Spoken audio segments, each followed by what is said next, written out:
the huge plus for you guys is being able to resolve a problem really quickly without actually having someone that you pay full time that you can call and be like, fix this. My business is X2 3D. We do quality assurance using digital twin technology for the construction industry. Yeah, I was reading the your bio in school and I was like, what the heck does that mean? It's a common problem we Like have. in This is layman's terms. Yeah, it's really unique. So basically, there's technology out there that like walkthrough technology. You probably would have seen it with like real estate. Google Street View. Mm. You're familiar with Google Street View? How Yeah, you can like yeah. go down the road. Yeah, essentially we just use the same sort of technology, but we use it during construction. So as you're building the house, there's certain milestone points that people use their phone cameras and they have to go through to stop. It's a whole point to kind of capture everything that's been done. So basically, we just found a way to do that more Mm. efficiently and to kind of add more information and centralize that. So basically, you've got like an X-ray view of the house before it gets covered up. What was the problem that you were finding that you had that made you want to reach out to us? We'd used marketing agencies and their recommendations. We knew already that Meta was our best platform. We've got a large following on Instagram. Our stuff is very visual, so a lot of the posts are about the actual product, and it's kind of explains itself better than what I just did before with you. So we knew that that was our like thing, and a couple of agencies we've worked with, went to email marketing. We had one guy who was kind of good, and he was super cheap to be able to run ads because the platform on Meta Ads was confronting when you're trying to deal with the rest of a business structure. But it's Mm. all based on basically, can you use this platform or can you trust and pay someone to use that platform? And when you're starting a business, you don't have the expendable money to go give basically all your money that you make to one person just in the hope that they will make you money.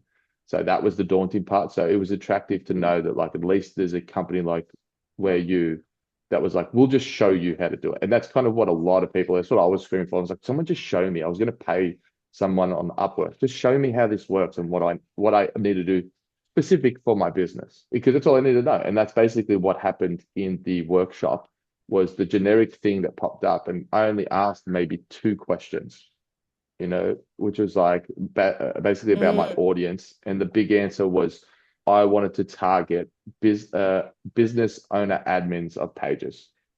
So I think Hmm. that's in here somewhere where it's yeah, I can't remember who it was, but she told me, oh, you just have to write like if you Yeah, own a that's business page. yeah. That's basically who we're trying to sell to is those people that actually have a business page. Mm. Yeah, that's Because part that's of our me. classic Yeah. stack.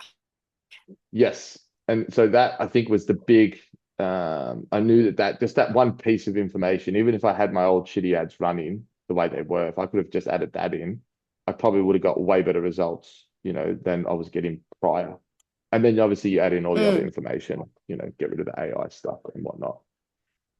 Yeah, Um, awesome. but that's why, yeah, that's why I obviously been flooded with what's his name again? I should know it. He's like famous on Instagram. Your boss, who's the owner? Oh, Brandon. Brandon, Jesus. Like Brandon, like you see his face plastered everywhere, which is great, you know. So yeah, that's how I ended up at with you. In terms of, actually like signing up, did you have any hesitations before buying? And was there anything that got you over the line in the end? No, not at all. We at this stage we'd had a budget and we'd committed to finding a solution. So it was a little bit easier for us because we were revenuing quite well. Mm.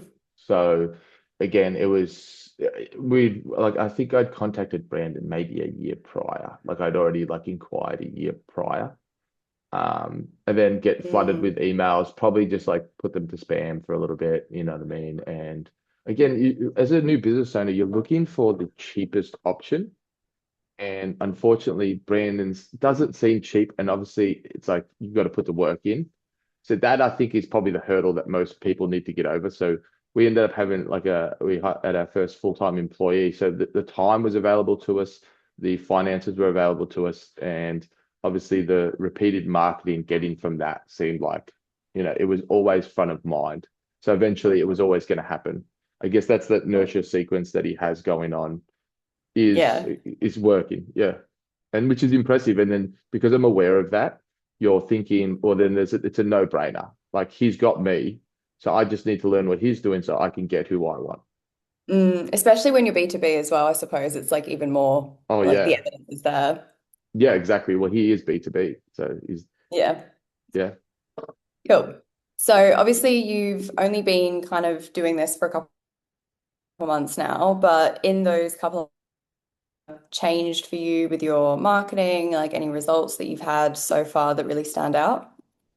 Um I guess the consistency, like so we had a meeting, me and my business partner, was basically like we just need to our results go on if we can receive like if we can send out quotes. So we need to be sending out between 10 and 20 quotes a week because our I guess strike rate on those quotes is quite high. So we just need the volume. And that's yeah, Mm. that's and we're obviously not there, but at least we're on our way there. I think it was like last week 10 quotes went out. So we're halfway there. Oh, And that's kind of yeah, cool. that's our goal. So we're not looking for like conversions, money in the bank or like sales. It's we're literally looking at just putting out quotes because our clients will most likely be repeat clients. Like we still have the same first client that we ever started working for. We still work with them today. So we only Mm. need you once basically, and then you're kind of with us for a long Yeah, time. I suppose it's also probably a slightly longer decision making process for them, isn't it? It's not Yeah, like, like some could be a year out. You know yeah. what I mean? And so you're nurturing that for a year, not nurturing, but you're kind of waiting for that to come up. And then some like I got a call on Friday, and we did it that afternoon, and that was without sending a quote. They just kind of like come out and do it. With that, obviously you kind of mentioned the learning sort of stuff, with the like interest targeting and stuff like that. But in terms of the program as a whole, the support, the workshop, all that sort of stuff, what have you kind of valued learning the most or appreciated the most about how it's all?